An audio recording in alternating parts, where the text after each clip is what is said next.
stance is critical to your ability to shoot a good, stable shot. And it's something that a lot of people overlook, especially when you're first beginning to learn how to shoot a bow. The stance is a critical element to developing the correct form. So let's take a look at what it should look like. So when developing your stance, you have to understand that your stance is actually what creates your shoulder and your hip alignment, or at least it helps in creating that shoulder and hip alignment. So you can see from my fancy whiteboard drawing here, this is a right-handed shooter shooting this direction with the target over here. So this would be your left foot, this would be the right foot.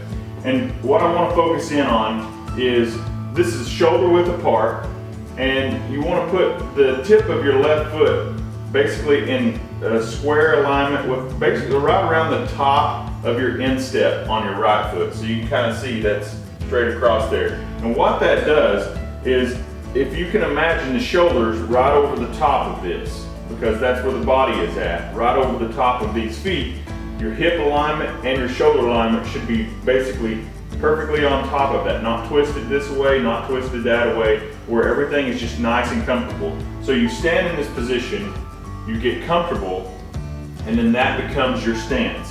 You'll see I sketched out a little bit over here on the side. This would be kind of something that you would see in your shoulder stance. This would be your shooting arm. This would be your bow arm or your release hand arm. And this would be your shoulders, the positions of your shoulders. Basically just take that, set it right over the top of this, and there you have your shoulders alignment. So that's not the only way to stand when you shoot a bow, but that should definitely get you going as a beginner. And even someone that's having a few issues that may have been shooting a while, that's something you can check. And that should be the #1 thing you do on your shot routine list before you start shooting, is set your stance.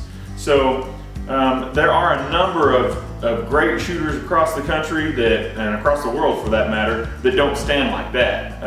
They have their own unique style, their own unique form, and I'm definitely not saying that's the only way to do it. I am just telling you that is a good beginner's tip and how to get started. And again, that should help you with your shoulder and your hip placement in order to just be able to shoot even for fun without having any issues like hitting your arm or giving yourself additional shooting form problems. So I appreciate you guys watching. Like and share. And hey, if this doesn't help you, maybe the next video on shooting form or shooting style will be something that's informative for you, and I'll help you along the way.